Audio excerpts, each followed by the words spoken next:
வணக்கம் ஜோதிட நண்பர்களே.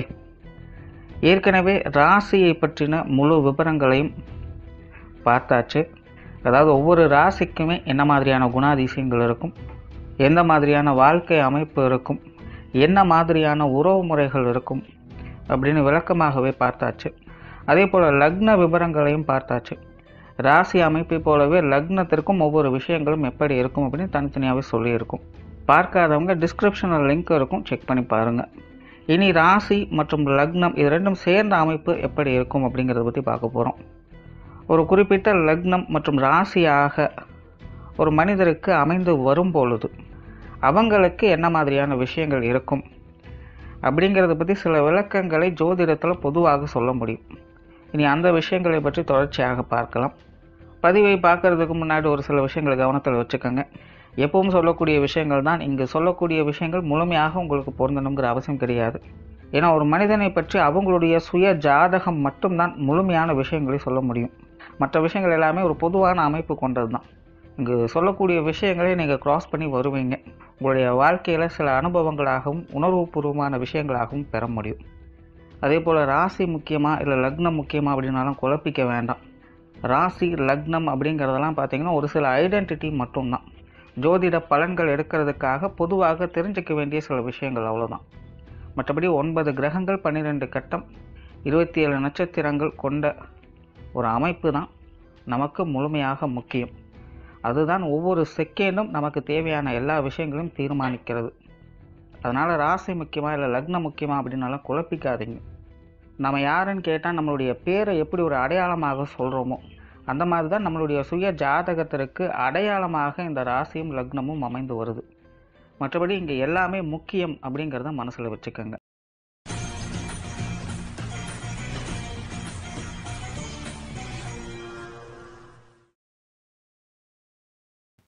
துலாம் ராசி கும்ப லக்னம். இந்த துலாம் ராசி கும்ப லக்னத்தில் பிறந்தவங்க ரொம்பவுமே எக்ஸ்ப்ரெசிவாக இருப்பாங்க. பொதுவாகவே துலாம் ராசி அப்படின்னாலே அது வெகு ஜனப்பிரியர்கள் தான். எப்போவுமே யாரோ ஒருத்தருடைய கான்டாக்டில் இருந்துக்கிட்டே இருக்கணும் அப்படிங்கிற எதிர்பார்ப்பு அவங்களுக்கு உண்டு. அதனாலேயே அவங்களுக்கு வெளி விஷயங்கள் காரியங்கள் அல்லது மற்றவங்க சம்மந்தப்பட்ட விஷயங்கள் காரியங்களில் எப்போவுமே ஒரு இன்ட்ரெஸ்ட் அப்படிங்கிறது இருந்துக்கிட்டே இருக்கும். அதில் இந்த துலாம் ராசி கும்ப லக்னம் அப்படிங்கிற காம்பினேஷன் வரும்போது இது இன்னும் அதிகமாகவே வேலை செய்யும்னு சொல்லும். காலில் சக்கரத்தை கட்டிட்டு சுற்றுறதுன்னு சொல்லுவாங்க. அந்த மாதிரி தான் இவங்களை பிடிக்கவே முடியாது. இவங்களால் ஒரு இடத்துல நிலையாக இருந்து ஏதாச்சும் செய்யணும் பிடிக்கணும் அப்படின்னா முடியாது. ஏதோ ஒரு பக்கம் நகர்ந்து கொண்டே இருக்கணும், எதையாச்சும் ஒன்று செய்து கொண்டே இருக்கணும். ஒரே நேர்கோட்டு பாதை, ஒரே ஸ்டடியான விஷயங்கள், ஸ்டாண்டர்டான சமாச்சாரங்கள் அப்படிங்கிறது உங்களுக்கு ஒத்தே வராது. இவங்களை பொறுத்தவரை வேரியர் ஆகிக்கிட்டே இருக்கணும். மாற்றம் ஒன்றே மாறாதது அப்படிங்கிறது இவங்ககிட்ட பார்த்தா கிளியராக புரிஞ்சுக்கலாம். வாழ்க்கையில் மாற்றங்களை அதிகமாக எதிர்பார்க்கக்கூடியவங்க, மாற்றங்களை உருவாக்கக்கூடியவங்க அப்படின்னு கூட இவங்கள சொல்லலாம்.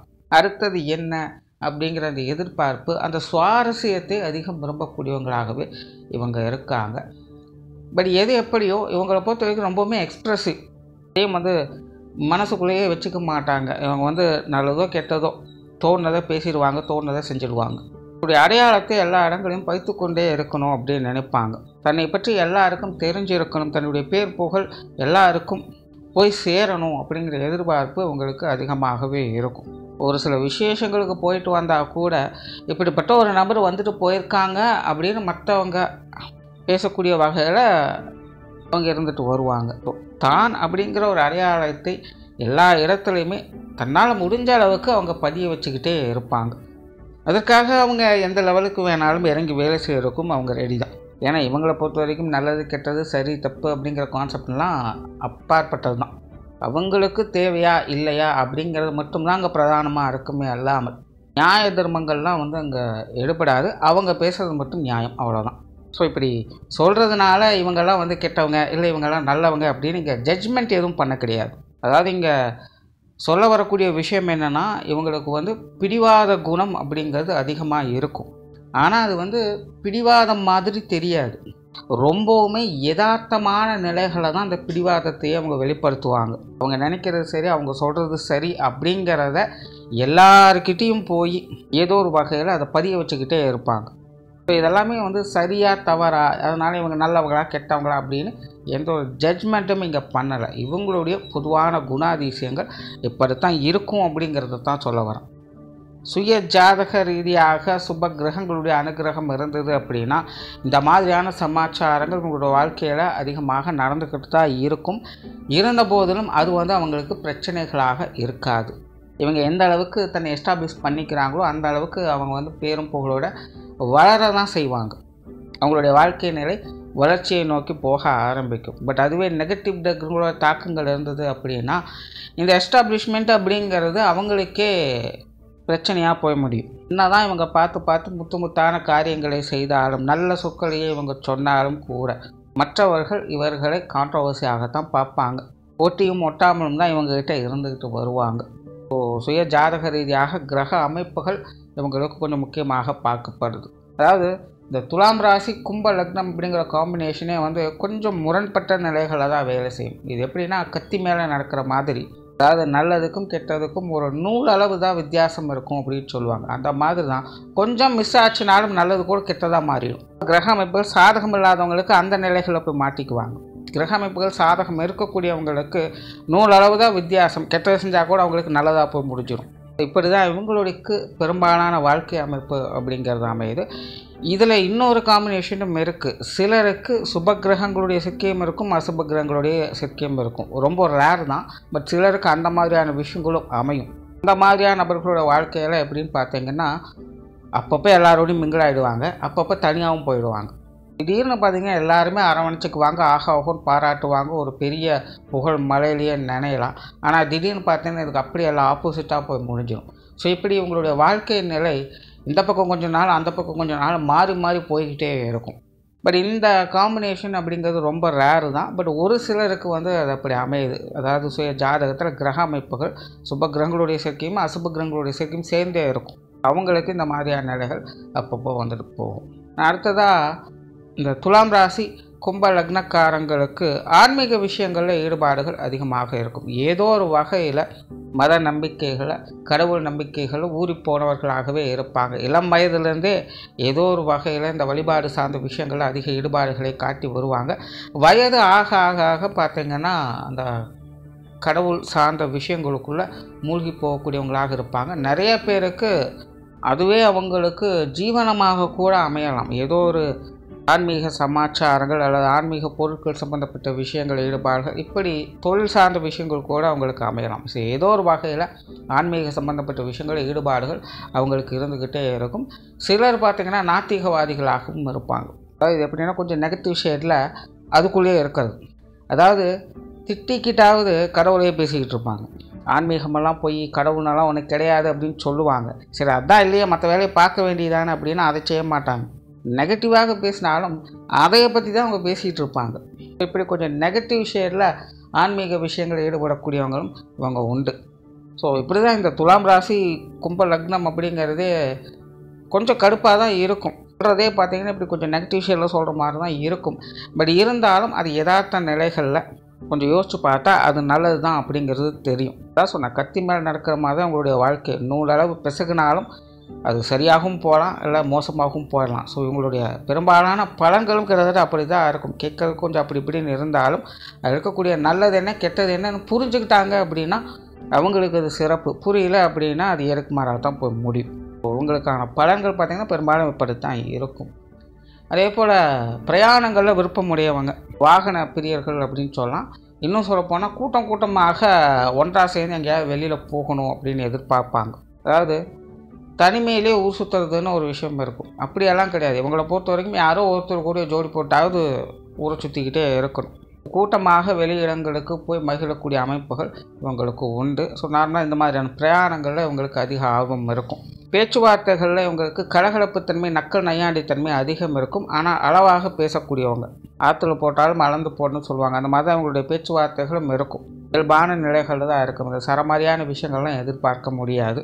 அது மட்டும் இல்லை, காரிய ரீதியான விஷயங்களும் அப்படி தான். இவங்களை பொறுத்த வரைக்கும் கடினமான விஷயங்களும் இவங்களுக்கு ஒத்து வராது. அதுக்காக சோம்பேறித்தனமாக இருக்கிறதும் இவங்களுக்கு ஒத்து வராது.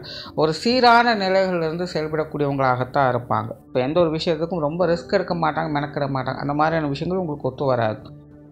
ஸோ அதனால் இப்போதைக்கு என்ன தேவை, இப்போதைக்கு என் கடமை என்ன, அதை செஞ்சு முடிக்கணும் அப்படிங்கிற மைண்ட் செட்டில் தான் உங்களுடைய காரியங்கள்லாம் பெரும்பாலும் இருக்கும். அதே போல் சொத்து சுகங்கள், வாகன ரீதியான விஷயங்கள், பொருளாதாரம் சம்பந்தப்பட்ட விஷயங்கள், இதிலெல்லாம் பர்சனலாக இவங்களுக்கு வந்து ஈடுபாடுகள் மிகவும் குறைவு. காசு பணம் இருந்தால் தான் பிழைக்க முடியும், ஆடம்பரமான வாழ்க்கை இருந்தால் தான் சந்தோஷமாக இருக்க முடியும் அப்படிங்கிறதெல்லாம் இவங்களுக்கு கிடையாது. என்ன இருக்கோ இருக்கிறத வைத்து சந்தோஷமாக வாழக்கூடிய மனம் இவங்களுக்கு உண்டு. நம்ம கண்டதையும் யோசிச்சுட்டு கண்டது பின்னாடி ஓடுறதெல்லாம் இவங்களுக்கு சுத்தமாக பிடிக்காது. இருக்கிறத வச்சுட்டு நிம்மதியாக இருக்கணும் அப்படின்னு எதிர்பார்க்கக்கூடியவங்க. ஸோ இந்த சொத்து சுகங்கள், பொருளாதாரம் சம்மந்தப்பட்ட விஷயங்கள் எல்லாமே இவங்களுக்கு ஒரு சீரான வகையில் இருக்கும். ரொம்ப பெருசாகவும் கொடுக்கறதில்ல, ரொம்பவும் அடிமட்டத்திலையும் எதையும் கொண்டு போய் விடுறதும் கிடையாது. ஒரு சீரான நிலைகளில் இவங்களுக்கு எதிர்பார்க்கலாம். பொது விஷயங்கள் மற்றும் பொது காரியங்களில் இவங்க ஈடுபாடுகளை காட்டக்கூடியவங்க தான். பட் சூழ்நிலை சந்தர்ப்பங்கள் பெரும்பாலும் இவங்களுக்கு கொஞ்சம் கான்ட்ரவர்சியாக அமையறதுனால அந்த விஷயங்கள்லாம் கொஞ்சம் பட்டுப்படாமலும் தான் இருப்பாங்க. ரொம்பவுமே ஓவர் இன்வால்மெண்ட் அப்படின்னு பார்க்க முடியாது. நார்மலாக துலாம் ராசிக்காரங்க எல்லார்கிட்டையும் இன்வால்மெண்ட் காட்டக்கூடிய வகையில் இந்த துலாம் ராசிக்காரங்க கும்ப லக்னத்தை சேர்ந்தவங்க வெளி விஷயங்களில் அவ்வளவு பெரிய இன்வால்மெண்ட் காட்ட மாட்டாங்க. இன்வால்மெண்ட் இருக்கும், பட் ரொம்ப பெருசாலாம் இருக்காது. ஒரு கோடு போட்டு இந்த கோடு தான் நீயும் வரக்கூடாது நானும் வரக்கூடாதுங்கிற ஒரு டிஸ்டன்ஸில் தான் எல்லாத்தையும் மெயின்டைன் பண்ணிப்பாங்க. அப்படி தான் அவங்களுடைய வெளி விஷயங்கள், காரியங்கள் பெரும்பாலும் அமையுது. மற்றவருடைய தொடர்புகளும் கிட்டத்தட்ட அப்படி தான் அவங்களுக்கு அமையும். அதே போல் இவங்க வந்து இந்த உணர்வுபூர்வமான விஷயங்களில் ஈடுபாடு அற்றவர்களாக இருப்பாங்க. இவங்கள்ட்ட வந்து இந்த சென்டிமெண்டெல்லாம் எதிர்பார்க்க முடியாது. வாழ்க்கைனா ஏற்ற இறக்கங்கள் இருக்க தான் செய்யும், வீட்டுக்கு வீடு வாசப்படி இருக்க தான் செய்யும் அப்படின்னு கிளியராக சொல்லிடுவாங்க. அதனால் இவங்களை பொறுத்த வரைக்கும் இந்த ரொம்பவுமே அழுது வடிஞ்சிட்டு இருக்கிறது, சோகமாக இருக்கிறது, தத்துவம் பேசுறது, சந்தோஷத்தில் ஆகாயத்துக்கும் பூமிக்கும் குதிச்சுட்டு வாழ்க்கை இதுதான், வாழ்க்கையை வாழ்வதற்கே அப்படின்னு சித்தாந்தம் பேசுறது, இதெல்லாம் இவங்களுக்கு சுத்தமாக செட்டே ஆகாது. அந்த மாதிரியான ஆட்களை விரும்பக்கூடியவர்களும் அல்ல. இந்த மாதிரி ஆட்கள்லாம் பார்த்தா உங்களுக்கு கொஞ்சம் கடுப்பாக தான் இருக்கும். எதுக்கு இத்தனை ஆட்டம் போட்டுட்ருக்கீங்க, வாழ்க்கைன்னு எல்லாமே இருக்கிறதா, இதுக்கு இவ்வளோ சீன் போடணுமா அப்படின்னு தான் இவங்க யோசிப்பாங்க. நார்மலாக இந்த சென்டிமெண்ட் பேத்தல்கள் அப்படிங்கிறது இவங்களுக்கு செட் ஆகாது. இது ஏன் இங்கே மென்ஷன் பண்ணேன்னா, இவங்க குடும்பத்தாரை சார்ந்தவங்களுடைய உணர்வுபூர்வமான விஷயங்களை கூட இவங்க கிட்டத்தட்ட அப்படி தான் இருப்பாங்க. பெரும்பாலும் இவங்களுடைய குடும்பத்தை சார்ந்தவங்க கிட்டத்தட்ட அப்படி தான் இருப்பாங்க. அவங்க வந்து சென்டிமெண்ட் விஷயங்களில் அதிக ஈடுபாடுகளை காட்டுவாங்க. பட் இவங்க வந்து அந்த சென்டிமெண்ட்டுகளுக்கெல்லாம் அப்பாற்பட்டவங்களாகவே பெரும்பாலும் இருப்பாங்க. இதனால் குடும்ப உறவு நிலைகளுக்குள்ள அப்பப்போ கொஞ்சம் கான்ட்ரவர்சிகள் அப்படிங்கிறது வெடிக்கத்தான் செய்யும். ஜென்ரலாகவே இவங்களுக்கு வந்து இந்த குடும்ப விஷயங்கள், காரியங்கள்னு வரும்பொழுது கொஞ்சம் பட்டியும் படாமலும் முட்டியும் போடாமலும் தான் இருக்கும். வெளியே இருந்து பார்க்குறவங்களுக்காக நல்லா கலகலப்பாக இருக்காங்க, சந்தோஷமாக இருக்காங்க, அவங்களுக்கு என்ன அப்படின்னு சொல்லக்கூடிய நிலைகள் இருக்கும். தனிப்பட்ட முறையில் குடும்ப வாழ்க்கை அப்படின்னு வரும்பொழுது இவங்களுக்கு பெருசாக அதில் இன்ட்ரெஸ்ட் இருக்கிறது இல்லை. குடும்ப வாழ்க்கை, குடும்ப உறவுகள் அப்படின்னு வரும்பொழுது எப்போவுமே பார்த்திங்கன்னா ஒரே விஷயம்தான், கடமையை சீப்பான எதிர்பாராதே, அவ்வளோதான். அந்தந்த வயது நிலைகளுக்கு ஏற்ப, அந்தந்த சூழ்நிலைகளுக்கு ஏற்ப இருக்கக்கூடிய விஷயங்களை செஞ்சுட்டு சிவனேன்னு போயிட்டே இருப்பாங்க. ஸோ அதனால் எந்த ஒரு எக்ஸ்பெக்டேஷன்ஸும் பெருசாக இருக்கிறதில்ல. பட் ஒரு மகிழ்ச்சிகரமான குடும்ப வாழ்க்கை அப்படிங்கிறது உங்களுக்கு உண்டு. அப்பப்போ அந்த சந்தோஷம், மகிழ்ச்சி, சுகதுக்கங்கள் அப்படிங்கிற விஷயங்களை அவங்க பார்த்துக்கிட்டு தான் இருப்பாங்க, ரியலைஸ் பண்ணிக்கிட்டு தான் இருப்பாங்க. அதுக்குள்ளே மூழ்கி இருக்கக்கூடியவங்க இதுதான் எனக்கு முக்கியம், இதுதான் என்னுடைய வாழ்க்கை அப்படின்னு சொல்லக்கூடியவங்க இவங்களுடைய தேடல் வேறு பக்கம் இருக்கும். அப்பப்போ இந்த சாப்டரையும் வந்து திருப்பி திருப்பி பார்த்துட்டு போவாங்க அப்படி தான் சொல்ல முடியும். குடும்ப உறவுகள் சார்ந்த விஷயங்களும் கிட்டத்தட்ட அப்படி தான் இருக்கும். பெற்றோர்கள் சார்ந்த விஷயங்கள் நார்மலாக கொஞ்சம் சாதகமாக தான் இருக்கும். ஜென்ரலாகவே அவங்க வந்து பெற்றோர்கள் பிரியர்கள் அப்படின்னு சொல்லலாம். சென்டிமெண்ட்டுக்கு முக்கியத்துவம் கொடுக்கக்கூடியவங்க இல்லை அப்படின்னாலும் கூட உறவு முறைகளில் இவங்க அதிகமான எதிர்பார்ப்புகள் வச்சுருக்கிறது இவங்களுடைய பெற்றோர்கள் தான். மூத்தவங்களுக்கு அதிக மரியாதை கொடுக்கக்கூடியவங்களாக இருப்பாங்க, பெரியோர்கள் வழி நடக்கக்கூடியவங்களாக இருப்பாங்க, பழமையான பழக்க வழக்கங்களை பின்பற்றக்கூடியவங்களாக இருப்பாங்க, ஆச்சார அனுஷ்டானங்களை மதிக்கக்கூடியவங்களாகவும் பின்பற்றக்கூடியவங்களாகவும் இருப்பாங்க. ஸோ ஜென்ரலாகவே உங்களுக்கு வந்து பெற்றோர்கள் மேலே ஒரு இணக்கமான சூழ்நிலை, மதிப்பு, மரியாதை அப்படிங்கிறது இருக்கும். ஆனால் இவங்களுடைய பெற்றோர்களுக்கு இவங்க மேலே அந்த அளவுக்கு இணக்கமான சூழ்நிலைகள் இருக்குமா அப்படிங்கிறது ஒரு கேள்விக்குறி தான். காரணம் இவங்களுடைய பெற்றோர்கள் பெரும்பாலும் பார்த்திங்கன்னா கொஞ்சம் மெட்டீரியலிஸ்ட்டுக்காக தான் இருப்பாங்க. எப்போவுமே இந்த காசு பண சமாச்சாரங்கள், ஒரு ஆடம்பரமான விஷயங்கள் அல்லது குடும்ப விஷயத்தை காட்டின வெளி விஷயங்கள், காரியங்கள், உறவினர்கள், நண்பர்கள் அப்படின்னு எப்போவுமே புற வாழ்க்கை சார்ந்த விஷயங்கள் அதிக ஈடுபாடுகளை அவங்க காட்டுவாங்க. அதுவே இவங்களுடைய விஷயங்கள், காரியங்கள்னு வரும்பொழுது அதில் பட்டும் படாமலும் முட்டி மொட்டாமலும் தான் அவங்க இருந்துக்கிட்டு இருக்காங்க. அதனால் இளம் வயதுலேருந்தே பெற்றோர்கள் மீது உள்ள அதீதமான எதிர்பார்ப்புகள் ஒரு கட்டத்துக்கு மேலே அவங்க கொஞ்சம் சில சங்கடங்களையும் பார்க்க வேண்டிய சூழ்நிலைகள் அவங்களுக்கு இருக்கத்தான் செய்யுது. உடன்பிறப்புகள் அப்படின்னு வரும்போதும் கிட்டத்தட்ட அப்படி தான். பட் உடன்பிறப்புகள் வரை கொஞ்சம் கான்ட்ரவர்சியான விஷயங்கள் அதிகமாக இருக்கும். அடிக்கடி தேவையில்லாத ஏட்டுக்கு போட்டியான விஷயங்கள் அப்படிங்கிறது போய்கிட்டு இருக்கும். மூத்த உடன்பிறப்புகள் சார்ந்த விஷயங்கள் ஓரளவுக்கு அனுசரித்து போய்க்கலாம். பட் இளைய உடன்பிறப்புகள் வகையில் தேவையில்லாத வாக்குவாதங்கள் அதிகமாக இருக்கும். அதனால் உடன்பிறப்புகள்னு வரும்போது உங்களுக்கு தகுந்த மாதிரி கொஞ்சம் அனுசரித்து போய்க்கிறது நல்லது. திருமண வாழ்க்கை, கணவன் மனைவி உறவுகள் இதுவும் பார்த்தீங்கன்னா கிட்டத்தட்ட பட்டும்படாமல் முட்டி மொட்டாமலும் தான் இருக்கும். பெரும்பாலும் கான்ட்ரவர்சியான சமாச்சாரங்கள் தான் உங்களுடைய திருமண வாழ்க்கையில் இருக்கும். அதாவது திருமண வாழ்க்கை அப்படின்னு வரும்பொழுது இவங்களை பொறுத்த வரைக்கும் எந்த ஒரு எக்ஸ்பெக்டேஷனோ எந்த ஒரு ரெஸ்ட்ரிக்ஷனும் இருக்காது. எப்படி இருந்தாலும் ஓகே தான், இம்சை இல்லாமல் இருந்தால் சரி அப்படிங்கிறதான் இவங்க நினைப்பாங்க. இவங்களை அனுசரித்து போகக்கூடிய வாழ்க்கை துணை கிடைச்சிட்டாங்க அப்படின்னா அவங்களுடைய திருமண வாழ்க்கை அப்படிங்கிறது சமாளிச்சுக்கலாம். இல்லைங்கிற பட்சத்தில் அது போய்கிட்டு இருக்கும், அவ்வளோதான் சொல்ல முடியும். இங்கே சுய ஜாதக ரீதியாக கிரக அமைப்புகள் நல்லபடியாக இருந்தது அப்படின்னா ஒரு நல்ல வாழ்க்கை துணையை பெற்று எப்படியோ வாழ்க்கை நகர்த்தி கொண்டு இருப்பாங்க. வீட்டுக்கு வீடு வாசப்படிங்கிற மாதிரி சின்ன சின்ன சங்கடங்கள் மன வருத்தங்கள் அப்படிங்க இருந்துக்கிட்டு இருக்கும். ஆனாலும் வாழ்க்கை சீரும் சிறப்புமாக போயிட்டு தான் இருக்கும். பட் அதுவே அசுப கிரகங்களுடைய செயற்கை பார்வை இந்த மாதிரியெல்லாம் அமைஞ்சிருச்சு அப்படின்னா திருமண வாழ்க்கை அப்படிங்கிறதே ஸ்ட்ரகிள் ஆயிரும். புரிஞ்சுக்கிட்டாலும் கூட அந்த ஏட்டிக்கு போட்டியான அந்த மனப்பான்மை அப்படிங்கிறது மேலோங்கத்தான் செய்யும். மற்றவங்களுக்கு டாமினேட்டாக இருக்க வேண்டிய சூழ்நிலைகள் அப்படிங்கிறது ஏற்படும். இந்த மாதிரி ஒரு கான்ட்ரவர்சியான திருமண வாழ்க்கை அப்படிங்கிறது ஏற்படும். காதல் சமாச்சாரங்களில் இவங்களுக்கு ஈடுபாடுகள் கொஞ்சம் குறைவு தான். ஸோ காதல் திருமணங்கள்லாம் ஒரு சிலருக்கு இவங்களுக்கு கைகூடுது. குழந்தைகள் சம்மந்தப்பட்ட விஷயங்கள் இதுவும் ஒரு அளவான அமைப்புகள் தான். ஜென்ரலாகவே இந்த துலாம் கும்பம் அப்படிங்கிற காம்பினேஷன்லாம் வந்துருச்சுன்னா குழந்தைகளுடைய விஷயங்கள் அவங்களுடைய விஷயங்களை கரெக்டாக பார்த்துப்பாங்க. இவங்க போய் தான் எல்லாத்தையும் செய்யணுங்கிற அவசியம் இருக்காது. கால நேரத்துக்கேற்ப அவங்களுடைய வயது நிலையிற்கேற்ப இவங்களுடைய உதவிகள் அப்பப்போ தேவைப்படுமே இல்லாமல் இவங்க தான் இருந்து எல்லாத்தையும் செய்யணும் அப்படிங்கிற அவசியம் இருக்காது. அவங்களே அவங்க பார்த்துக்கொள்வாங்க. இவங்களுடைய குழந்தைகள் புத்தி சாதுரியம் மிக்கவங்களாக இருப்பாங்க, சுகப்பிரியர்களாக இருப்பாங்க, அன்பிற்கும் பாசத்திற்கும் அதிகம் இயங்கக்கூடியவங்களாக இவங்களுடைய குழந்தைகள் இருப்பாங்க. அதனால் இந்த துலாம் ராசி கும்ப லக்னத்தில் இருக்கக்கூடியவங்க அவங்களோட குழந்தைகளுக்கு நீங்கள் எதை கொடுக்குறீங்களோ இல்லையோ பாசத்தை வெளிப்படுத்துறது முக்கியமில்லை, அது அவங்களுக்கு புரிய வைங்க. அதை புரிஞ்சுக்கிறது அவங்களுக்கு கொஞ்சம் கஷ்டமாக இருக்கும். அதுதான் புரியாததுனால வரக்கூடிய பிரச்சனைகள் தான் அங்கே அதிகமாக இருக்கும். நம்மளாகவே இவங்க சென்டிமெண்ட் பீரியர்கள் இல்லை அப்படின்னு சொல்கிறேன். ஆனால் குழந்தைகள்னு வரும்போது இவங்க அதிக சென்டிமெண்ட்டை காட்டிடுவாங்க. குழந்தைகளுக்காக முன்னப்பின்னை யோசிக்காமல் நிறைய விஷயங்களை செய்து கொடுக்கக்கூடியவங்களாகவும் இருப்பாங்க. ஸோ அந்த மாதிரி உணர்ச்சி வசப்படக்கூடிய நிலைகளை குழந்தைகளுடைய விஷயங்களை கொஞ்சம் கேர்ஃபுல்லாக ஹேண்டில் பண்ணுங்கள். மன ரீதியான ஏற்றத்தாழ்வுகள் குழப்பங்கள் அப்படிங்கிறதெல்லாம் இந்த குழந்தைகளுடைய விஷயங்கள் கொஞ்சம் அதிகமாகவே இருக்கும். ஜென்ரலாகவே இவங்களுக்கு இந்த பெற்றோர்கள் அல்லது குழந்தைகள் சம்மந்தப்பட்ட விஷயங்கள் இந்த சென்டிமெண்ட் சார்ந்த விஷயங்களையும் கொஞ்சம் அடி வாங்குவாங்க. அதாவது ஜாதகம் நல்லபடியாக இருந்ததுன்னா அவங்க வகையில் அதீதமான சுகங்களை பெறக்கூடிய நிலைகள் என்பது உண்டு. ஜாதகம் சரியில்லாத பட்சத்தில் அவங்க வகையிலே சுகங்களை பெறுவாங்க. அதுக்கு ஏற்ற அளவுக்கு சங்கடங்களையும் அவங்க பெறுவாங்க. மன ரீதியான சுக துக்கங்கள் அதிகமான பாதிப்புகளுக்கு அவங்களுக்கு உள்ளாக்கப்படும்.